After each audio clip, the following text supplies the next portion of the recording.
কিন্তু আমরা এখানে দেখছি যে মাজলুমের অধিকার খর্ব হতেই আছে আর হতেই আছে হতেই আছে, আর জালেম পার পেয়েই যাচ্ছে পেয়েই যাচ্ছে পেয়েই যাচ্ছে। নবী সাল্লাল্লাহু আলাইহি ওয়াসাল্লামের মদিনা রাষ্ট্রে কোনো খেয়ানত ছিল না, আমানতদারিতা ছিল, তাই না? কোনো দুর্নীতি ছিল না, ইনসাফ ছিল। কিন্তু আপনি আমাদের রাষ্ট্রগুলোতে দেখবেন উপর থেকে নিচ পর্যন্ত খালি খেয়ানত, জুলুম আর দুর্নীতি। মৌলিক অনেক পার্থক্য আছে না? সর্বোপরি নবীজির মদিনা রাষ্ট্র ছিল একটা খিলাফা স্টেট। কি স্টেট?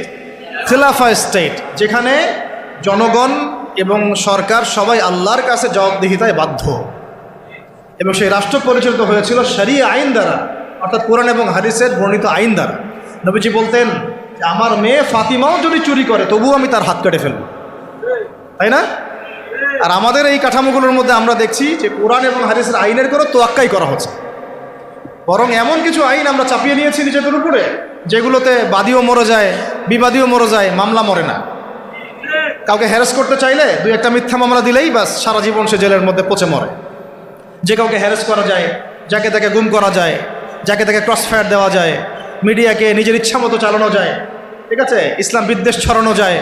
হ্যাঁ, তথাকথিত মুনাফেক, তথাকথিত না, এগুলো পাক্কা মুনাফেক, পাক্কা মুনাফেকদেরকে দিয়ে টকশো করানো যায়, ঠিক আছে, দিয়ে ইসলাম বিদ্বেষ ছড়ানো যায়, শিক্ষা থেকে ইসলামকে উঠানো যায়, সংস্কৃতি থেকে ইসলামকে উঠানো যায়, মানুষকে সুদ খাওয়ানো যায়, পুরো জাতিকে মায়ের সাথে জেনা করানো যায়, তাই না? এবং নিজের ক্ষমতা টিকিয়ে রাখার স্বার্থে মুশরিকদের দাসত্ব করা যায়, মুশরিকদের দাসত্ব করা যায়। এই রাষ্ট্র ব্যবস্থাগুলোর মৌলিক পার্থক্যকে আমরা বুঝতে পারছি যে মদিনা রাষ্ট্র কীরকম একটা পবিত্র এবং প্রামাণ্য একটা রাষ্ট্র ছিল, স্বতন্ত্র স্বাধীন সার্বভৌম একটা রাষ্ট্র ছিল, যে রাষ্ট্র এবং জনগণ আল্লাহ ছাড়া কাউকে ভয় করতো না, তাই না? এবং সেই রাষ্ট্রটাকে ভিত্তি করে নবী সাল্লাল্লাহু আলাইহি ওয়াসাল্লাম দাওয়াত এবং জিহাদের মধ্য দিয়ে আস্তে আস্তে রাষ্ট্রের আয়তন বাড়িয়েছেন, জনসংখ্যা বেড়েছে, ইসলাম প্রসারিত হয়েছে। এবং যেই মক্কায় 13 বছর আমরা জুলুমের শিকার ছিলাম, সেই মক্কা আমরা বীরের বেশে জয় করলাম, তাই না? শুধু কি সেখানেই থেমে গেলাম?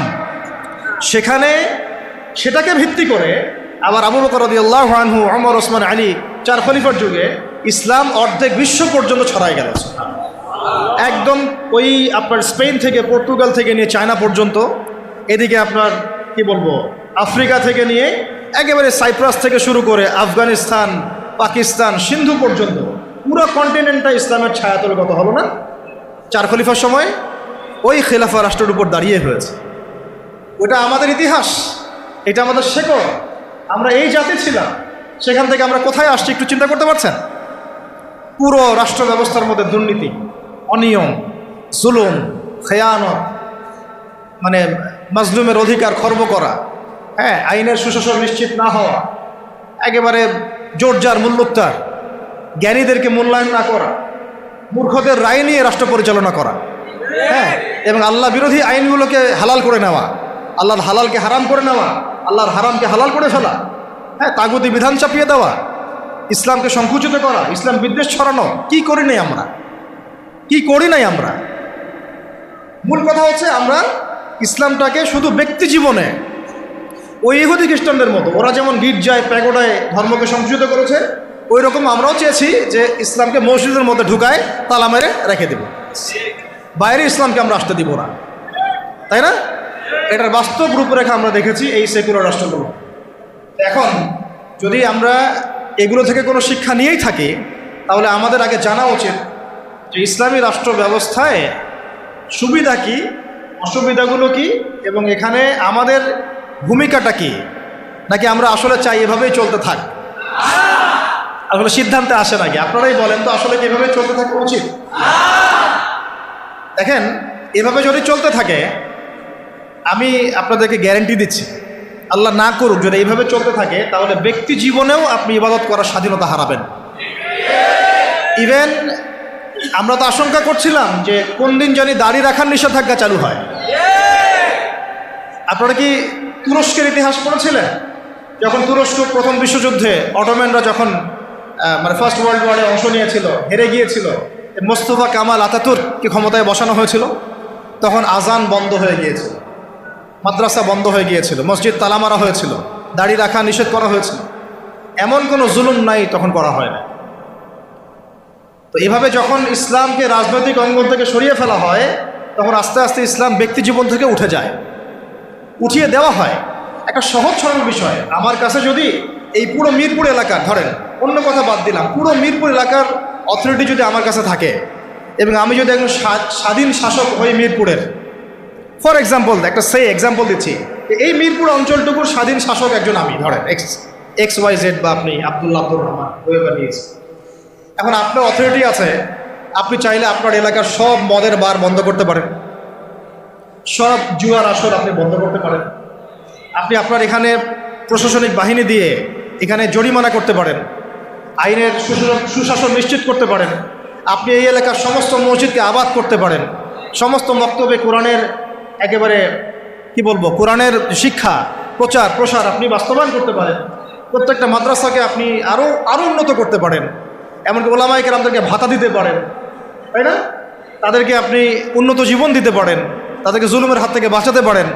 মানে এক কথা, এই এলাকায় আপনি আল্লাহ এবং তার রাসূলের বিধানকে বাস্তবায়ন করতে পারবেন, সমস্ত জুলুমের শেকড় উপড়ায় ফেলতে পারবেন। কিন্তু যদি এই এলাকার শাসন ক্ষমতা আপনার হাতে না থাকে, আপনি আমি যদি একটা সাধারণ মানুষ হই, তাহলে আদৌ কি আপনি এগুলো করতে পারবেন? এই সহজ কথাটা আমরা বুঝি না। অনেকেই আমরা আমাদের কাপুরুষতার কারণে ঝুঁকি নিতে হবে এই কারণে এখানে জীবন যাওয়ার সুযোগ আছে, এই কারণে এই কথাগুলো বলাও আমরা ছেড়ে দিয়েছি। বিগত 15 বছরে কিন্তু এগুলো খুব একটা বলাও হয় নাই, যারাই বলতে চেষ্টা করেছেন তাদেরকে উঠিয়ে নেওয়া হয়েছে। আর এটা আল্লাহ পাকের রহমত যে আমরা এখনো বেঁচে আছি। বাঁচার তো কথা ছিল না, বাঁচার কথা কিন্তু ছিল না।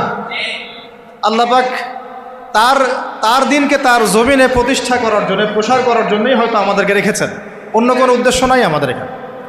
তো এখন আমরা যদি এই সুযোগকে কাজে না লাগাই, যদি আমরা সবাই মিলে এই সুযোগকে কাজে না লাগাই, তাহলে কে জানে আবার 10-20 বছর পরে বা 5 বছর পরে, আল্লাহ না করুন, যদি আরও বড় কোনো জালেম চেপে বসে, তাহলে না থাকবে আমাদের কোনো দেহ, আর না থাকবে আমাদের কোনো গর্দান। আর যদি আমরা এখনই সংশোধন হতে পারি এবং আমাদের ইসলামটাকে আস্তে আস্তে ব্যক্তি পর্যায় থেকে নিয়ে সমাজে, অর্থনীতির মধ্যে, রাজনীতির মধ্যে নিতে পারি, ইনশাআল্লাহ এত সহজে তারা আমাদেরকে উৎখাত করতে পারবে না। পারবে? ইনশাআল্লাহ পারবে না। তো এই জিনিসটাই এখন বেশি আলোচনার দরকার। তাহলে এখন আসেন, একটা বিষয় একটু আপনাদের সামনে স্পষ্ট করতে চাই, যে খালি পয়েন্টসগুলো বলবো, বিস্তারিত আপনাদেরকে বলতে হবে না, আপনারা বুঝতেছেন, আমি বুঝতে পারছি। শুধু পয়েন্টগুলো বলবো যে কি কি সুফল হতে পারে যদি একটা ইসলামিক রাষ্ট্র ব্যবস্থা আমাদের মাথার উপরে আসে, বা একটা ইসলামপন্থী গভর্নমেন্ট আমাদের মাথার উপরে আসে, তাহলে আমরা কি কি সুবিধা পাইতে পারি। অনেকে হয়তো মনে করেন যে এটা থাকলেও যা, না থাকলেও তা। অনেকে আবার এগুলো নিয়ে আলোচনা করেন না, বা করেন না, এতে করে এটা মাথা থেকে মাইনাস হয়ে গেছে। একটা বিষয় বুঝেন, এটা আসলে আমার একটা বুঝ আর কি, নিজের মতো করে বলছি। একটা বিষয় কি, একটা বিষয়ের অভিজ্ঞতা মানুষের না থাকলে সেই বিষয়টার মর্ম, এহমিয়ত কিন্তু মানুষ বুঝে না। যেমন ধরেন, আমরা যারা এখনও কক্সবাজারে কেউ যায় নাই, তাকে আপনি যতই বলেন যে সমুদ্রটা এমন, সমুদ্রটা ওই রকম, সমুদ্রের পাড়ে দাঁড়ালে এমন হয়, ওইখানে এত এইরকম বাতাস থাকে, মেরিন ড্রাইভ রোডটা এইরকম, সে কিন্তু কল্পনায় আনবে, কিন্তু সে কিন্তু উপলব্ধি করতে পারবে না। বুঝতে পারছি কথা? সিমিলারলি আপনি শুনেছেন যে মদিনা এমন, মক্কা এমন, কখনো যান নাই, আপনি কিন্তু উপলব্ধি করতে পারবেন না। রাষ্ট্র ক্ষমতায় আমরা দাড়ি টুপিওয়ালা মানুষরা সংখ্যাগরিষ্ঠতা নিয়ে, হ্যাঁ, একেবারে পুরা রুটির টুকরাটা আমরা কখনো পাইনি এ পর্যন্ত। পেয়েছি কি বিগত প্রায় 50, 60, 70 বছরে?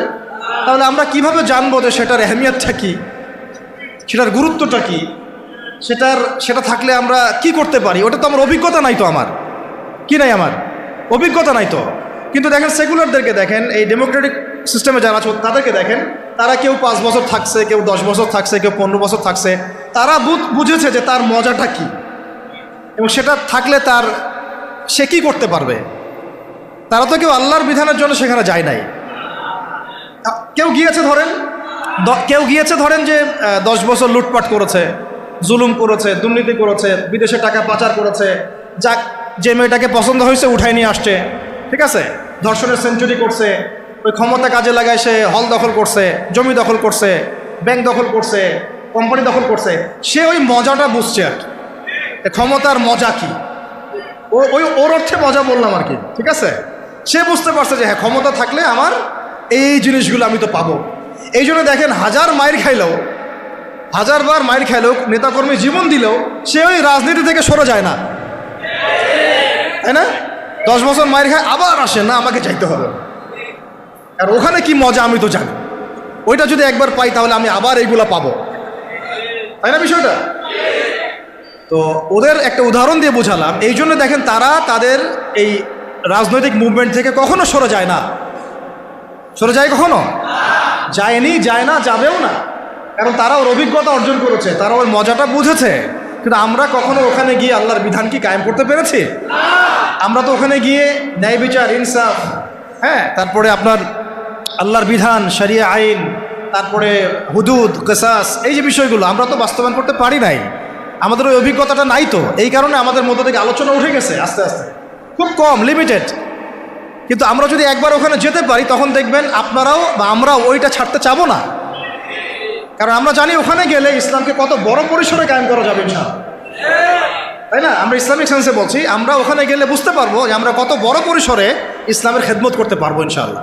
যেহেতু আমরা যেতে পারি নাই, তাই আমাদের মধ্যে ওই অভিজ্ঞতাটা কিন্তু এখন অর্জিত হয় না। এই কারণে আলোচনাগুলোর দরকার, যে ওখানে গেলে কি পেতে পারেন বা সুফলটা কি হতে পারে, আর না গেলে কি কুফলগুলো হচ্ছে।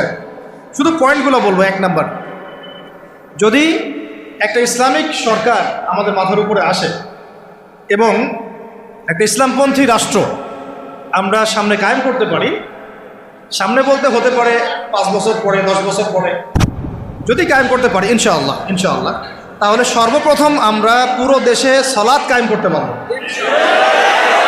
সালাত কায়েম করতে পারবো, কায়েম। আমরা এখন নামাজ পড়ি, তাই না? নামাজ কায়েম করি ব্যক্তি জীবনে, পারিবারিক জীবনে, কিন্তু আমরা জাতিগতভাবে কিন্তু নামাজ কায়েম করতে পারি না। আপনি তো চার্জ করতে পারছেন না। আমাদের মুরব্বী ওলামা কেরাম অনেকে এখানে আছেন, যে কয়েক বছর আগেই মদিনায় যারা নামাজ পড়তো না, দোকান খোলা থাকতো না আমাদের সময়, তাদেরকে ধরে নিয়ে যাইতো না, গারামা দিত, গারামা, জরিমানা, অনেকে তো পিটাইতো, জেলও দিত, অনেকে ওই মরুভূমিতে গিয়ে রেখে দিয়ে আসতো, হেঁটে শাস্তি। মানে নামাজ যদি রাষ্ট্র চায় তাহলে জনগণকে পড়াতে পারে। রাষ্ট্র যদি চায় জনগণকে মাস্ক পরাইতে পারে না? পারে না? হ্যাঁ। তো রাষ্ট্র যদি চায় তাহলে জনগণকে নামাজও পড়াইতে পারবে ইনশাআল্লাহ। আর যারা বুঝে না তাদেরকে শিখাইতে পারবে। যারা নামাজ পড়তে জানে না তাদেরকে আমরা ইসলামিক সেন্টারে পাঠাইতে পারবো, তরবিয়ত দিতে পারবো, ওলামায়ে কেরামের সোহবতে নিয়ে এসে শিখাইতে পারবো, তাই না? কিন্তু আপনি এটা রাষ্ট্রীয় উদ্যোগে এখন আর করতে পারবেন না। এটা ব্যক্তি জীবনে সীমাবদ্ধ হয়ে থাকে তখন। তো ব্যক্তি জীবনে থাকলে তো আপনি পড়লেও কি না, মানে পড়লে কেউ চার্জ করার নাই, না পড়লেও কেউ চার্জ করার নাই। এটা আপনার ব্যক্তিগত বিষয়ের সাথে নিসবত হয়ে গেল, কিন্তু জাতিগতভাবে কিন্তু নামাজ কায়েম হলো না। কিন্তু নবী সাল্লাল্লাহু আলাইহি ওয়াসাল্লাম কি মসজিদে কোনো সাহাবী না আসলে বা আসতে না পারলে খোঁজ দিতেন না? ওমর রাদিয়াল্লাহু আনহু খোঁজ দিতেন না? ওখানে কি এমন কোনো মুসলিম ছিল যিনি নামাজ পড়তেন না? তো এই একটা বিষয়, যেখানে আমরা কিন্তু এটা করতে এখনো পারি না। আপনি বলছেন 90% মুসলিমের দেশ, দেখেন 70% নামাজ পড়ে না। শুধু নামাজ না, তখন আপনি চাইলে প্রাইমারি লেভেলে, প্রাইমারি স্কুলে কোরআন শিক্ষা বাধ্যতামূলক করতে পারতেন না? হাই স্কুলে আরবি ভাষা শিক্ষা বাধ্যতামূলক করতে পারতেন, কোরআনের কিছু অনুবাদ তো বাধ্যতামূলক করতে পারতেন, সিলেবাসভুক্ত করতে পারতেন। অনার্স লেভেলে গিয়ে আমাদের এই ভাইরা তখন কোরআনের তাফসীর করতে পারতো, তর্জমা করতে পারতো, হাদিসের এরাব দিতে পারতো, এবারত পড়তে পারতো। তারা কি পারে? 95%ই পারে।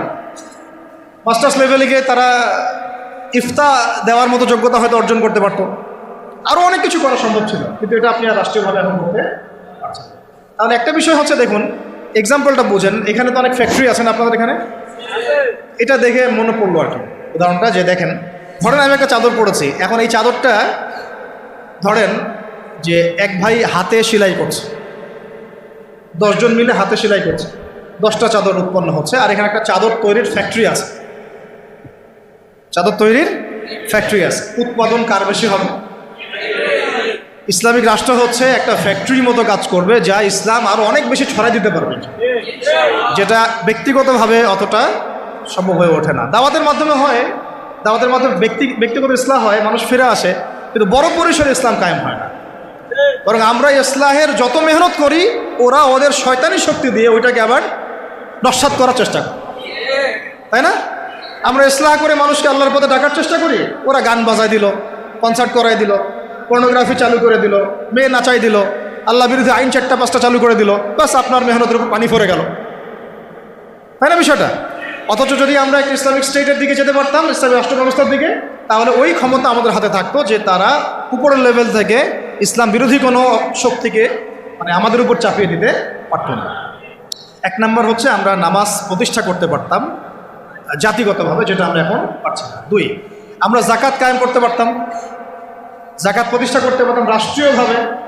এটা মুসলিমদের জন্য বলছি, নামাজ এবং জাকাতের বিষয়গুলো। অমুসলিমদেরকে নিয়ে তো আমাদের এখন এভাবে ফিকির নাই। তারা আমাদের রাষ্ট্রে থাকবে, আমরা সহ অবস্থান করব, আমরা তাদের ধর্ম পালনে কোনো বাধা দিব না, আবার আমরা তাদের ধর্ম পালনের অংশও হব না। মানে না আমি মূর্তি ভাঙতে যাব, আর না আমি মূর্তি পাহারা দিব, আর না আমি মূর্তি গড়ে দিব। তারা লাকুম দিনুকুম ওয়ালিয়া দিন, তোমাদের দিন তোমরা পালন করো, আমাদের দিন আমরা পালন করব। এবং তোমরা আমাদেরকে জিজিয়া দিবা। কি দিবা? এই জিজিয়া কেন দিতে হবে? কারণ এই জিজিয়ার বিনিময়ে আমরা তাদের জান, মাল, সম্পদ, সন্তান সব কিছু নিরাপত্তার দায়িত্ব নেব, যেটা মদিনা রাষ্ট্রে ছিল। এটাকে বলা হয় যে তারা ইসলামিক রাষ্ট্রের মধ্যে আমাদের জিম্মায় থাকে, আমাদের জিম্মায় থাকে। ওই জিম্মা শব্দও তো এরা বুঝে না, এরা মনে করে জিম্মা মানে মনে হয় জিম্মি, হ্যাঁ তাই না? বলে না যে জিম্মি করে ফেলছে। জিম্মি মানে তো একজনকে অন্যায়ভাবে আটকে রাখা, এটাকে জিম্মি। এই দেখেন আরবির যে কত অবস্থা খারাপ আমাদের দেশে। জিম্মি আর জিম্মা এটা কি এক হইল? জিম্মি হচ্ছে কি কাউকে অন্যায়ভাবে আটকে রাখা, আর জিম্মা মানে আপনার জান আমার জান, আপনার মাল আমার মাল, আপনার সন্তান আমার সন্তান, আপনার পরিবার আমার পরিবার। আপনি আমাকে জিজিয়া দিবেন, আপনার পুরো জান, মাল, ইজ্জত, পরিবারের দায়িত্ব আমাদের। কেউ আপনাদের দিকে বাঁকা চোখে তাকাইতে পারে। যদি তাকাইতে আসে কোনো মুসলমানও যদি আপনার উপর জুলুম করতে আসে, আমরা ওই মুসলমানের হাত কেটে ফেলে দেব যখন আপনার উপর জুলুম হবে। তখন যদি আপনি মাজলুম হন আর মুসলিম জালেম হয়, তাহলে আমরা তার বিরুদ্ধে ব্যবস্থা নেব। এটা হচ্ছে জিম্মাদারি। এরা দেখলাম যে এতটুকু বোঝে না। আমাদের একটা স্ট্যাটাস নিয়ে দেখলাম ভারতীয় একটা মিডিয়া এইসব অপপ্রচার চালাইছে আর কি, যে উনি বলছে যে অমুসলিমদেরকে জিম্মায় নিয়ে চলে আসবে। আরে ভাই, জিম্মা তো ভালো শব্দ। জিম্মা এত বড় শব্দ যে মানে আমার সন্তান যদি আপনার বিরুদ্ধে অন্যায় করে, আমি আমার নিজের হাতে সন্তানকে শাস্তি দিব, এটা হলো জিম্মা। যাই হোক, এটা তারা বুঝে না। এটা তাদের জন্যে না, এই সালাত এবং যাকাতের বিষয়টা কাদের জন্য না? মুসলিমদের জন্য। অমুসলিমদের জন্য এটা নয়। আমরা তাদেরকে দাওয়াত দিব। কি করব? তাদেরকে দাওয়াত দিব। যাকাত প্রতিষ্ঠা করা সম্ভব কিভাবে?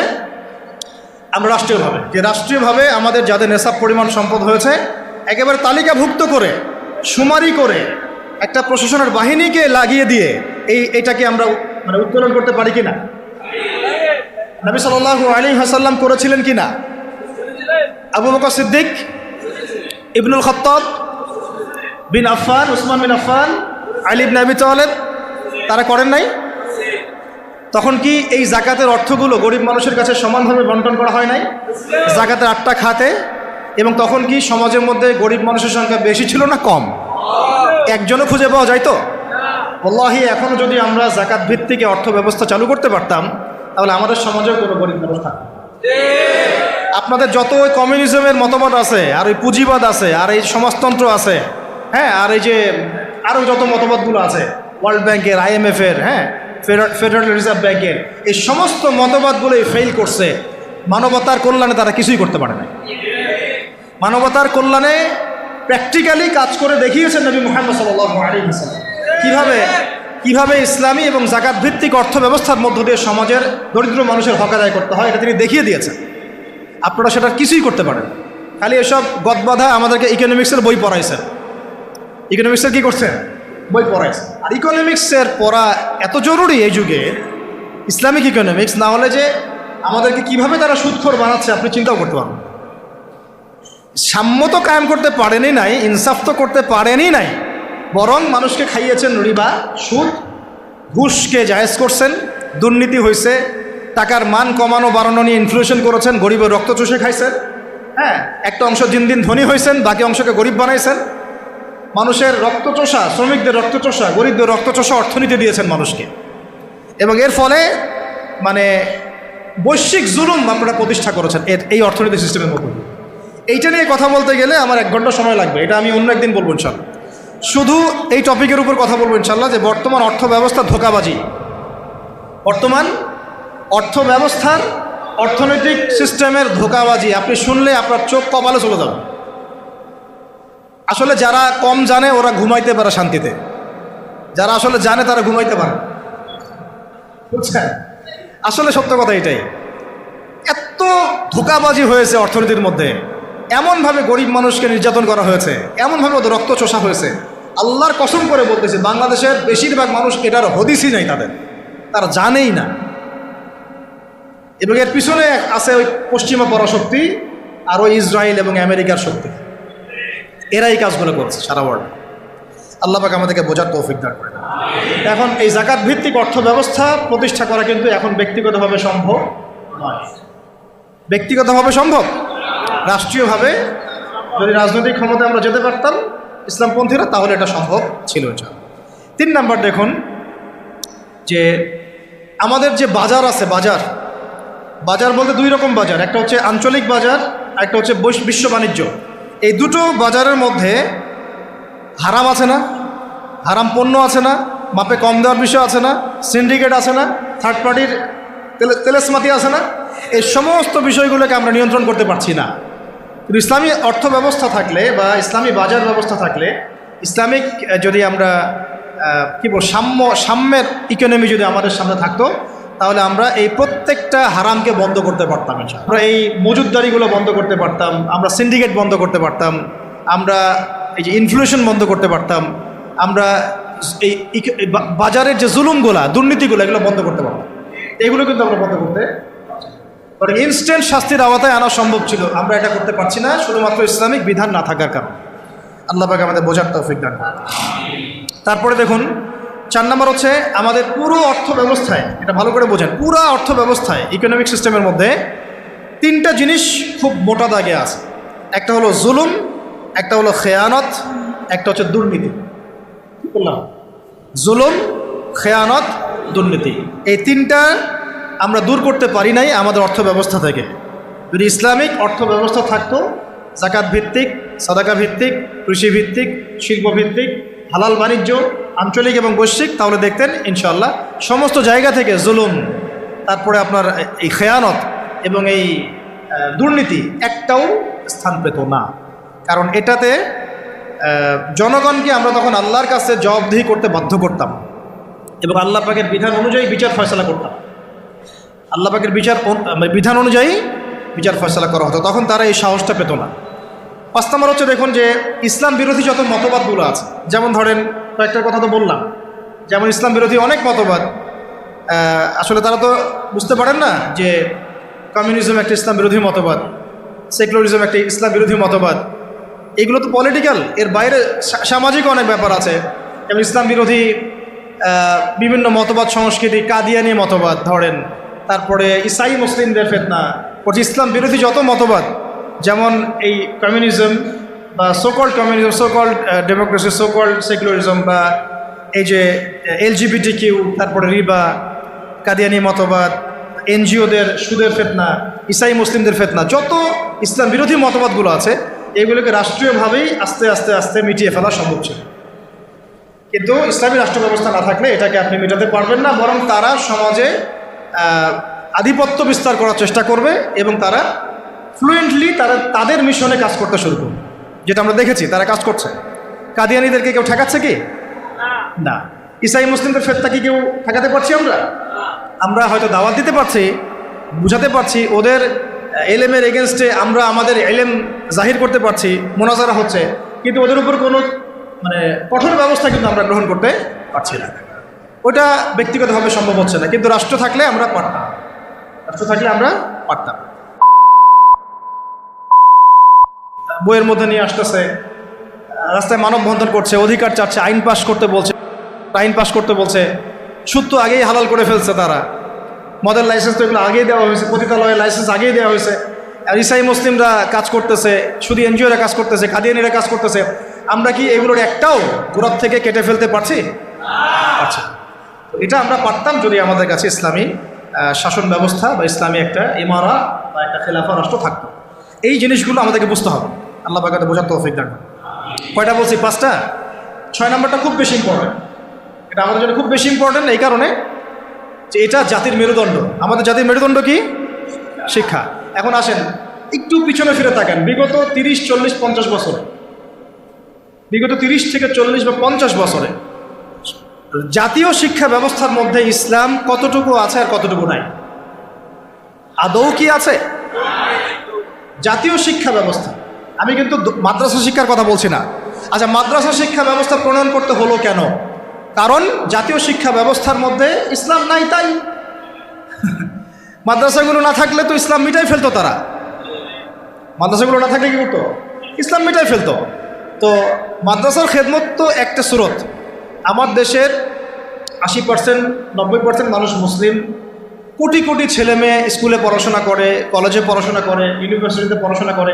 আচ্ছা, তাদের কি মৌলিক অধিকার না যে তারা প্রাইমারি স্কুলে কোরআন শিখবে, হাই স্কুলে তারা অন্তত আরবিটা শিখবে, ফরজে আইনের জ্ঞান জানবে, হাদিস শিখবে, সিরাত শিখবে, কোরআন অনুবাদ করতে পারবে বা কোরআনের তাফসীর করতে পারবে, অথবা তারা ফিকহ বা উসুলের জ্ঞানগুলো অর্জন করবে, মুফতি হবে, মুহাদ্দিস হবে, মুফাসসির হবে? এই অধিকার কি আমাদের এই কোটি কোটি ছেলের নাই, মেয়েদের নাই? আমরা শিক্ষাকে একদম সেকুলার করে ফেলছি।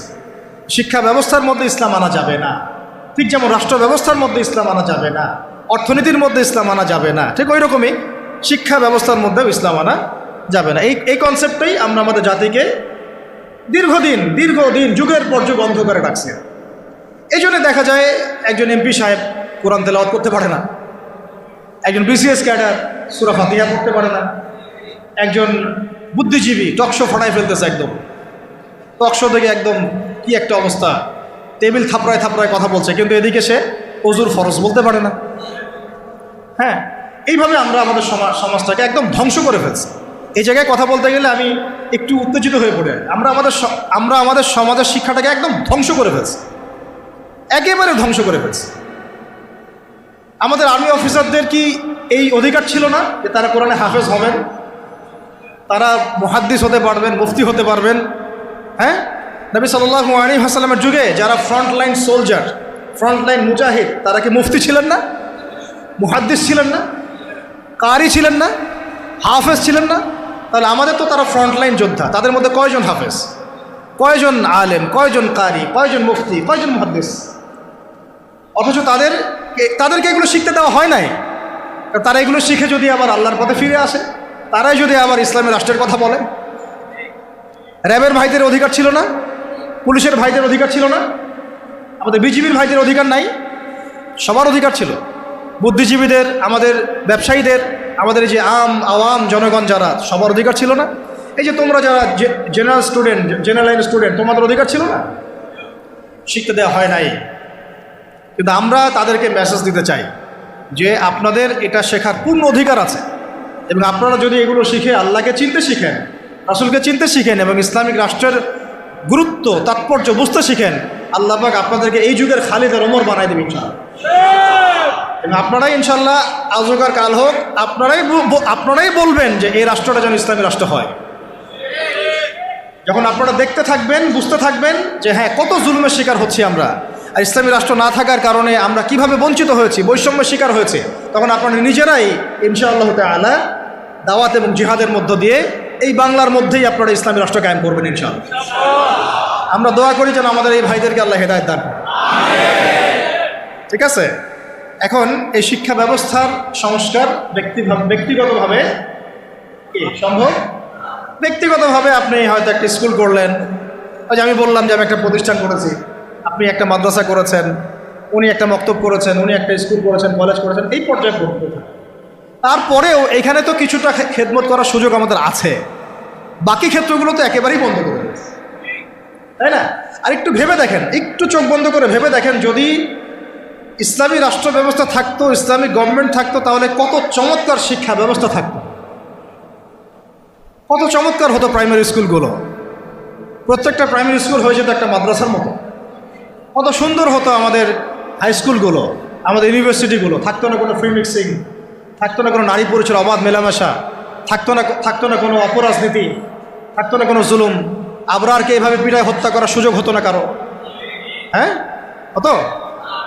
থাকতো না কোনো, আর কি বলবো, হ্যাঁ, বেপরদামি, বেহায়ামি, এগুলো থাকতো না।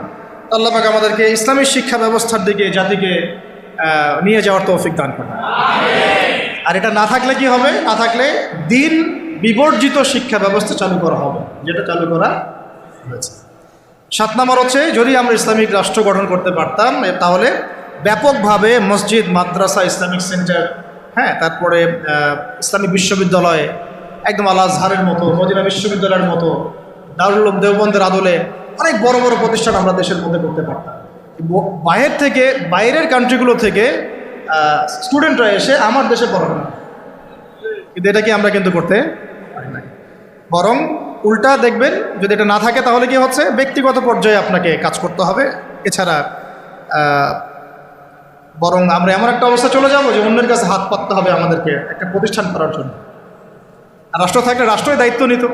টিচারদের বেতন দিবে রাষ্ট্র, উস্তাদদের বেতন দিবে রাষ্ট্র, ইমাম সাহেবদের বেতন দিবে রাষ্ট্র, তাদেরকে গাড়ি দেওয়া হবে, তাদেরকে ফ্ল্যাট দেওয়া হবে, তাদের তো অধিকার আছে, তাদেরকে রেশন দেওয়া হবে, তাদেরকে দেশের সম্পদ হিসেবে গড়ে তোলা হবে এবং জাতির আকীদা আমলের সংস্কারের জন্য তাদেরকে রাষ্ট্র কাজে লাগাবে। বরং রাষ্ট্র একটা গঠনমূলক সিলেবাস প্রণয়ন করবে, যেটা পড়লে সবার মধ্যে যে মিসকনসেপশনসগুলো দূর হয়ে যাবে। সম্ভব ছিল? হয় নাই। আচ্ছা, এরপরে আসেন 8 নম্বর হচ্ছে যে আমাদের দেশের একটা অন্যতম গুরুত্বপূর্ণ ক্ষেত্র হচ্ছে কৃষি এবং শিল্প, তাই না? কৃষি এবং শিল্প। তো কৃষি এবং শিল্পের মধ্যে দুর্নীতি হয় নাই? কম না বেশি? এই দুইটা সেক্টর এত বেশি গুরুত্বপূর্ণ, যেটা রাষ্ট্রের অর্থনীতি গড়ার মূল কারিগর বলা যায়। তো কৃষি এবং শিল্পের সমস্ত দুর্নীতিকে বন্ধ করা সম্ভব ছিল যদি ইসলামী রাষ্ট্র ব্যবস্থা থাকে, যেটা আমরা করতে পারি নাই। কৃষক ভাইদেরকে অধিকার দেওয়া হয় নাই। যে পণ্যটার দাম এখানে 100 টাকা, দেখবেন সেই বেচারা বিক্রি করছে 10 টাকায়। কৃষকের সাথে সরাসরি সরকারের সম্পর্ক নাই, মাঝখানে বহু থার্ড পার্টি আছে। তাহলে ওদের উপর জুলুম হচ্ছে না?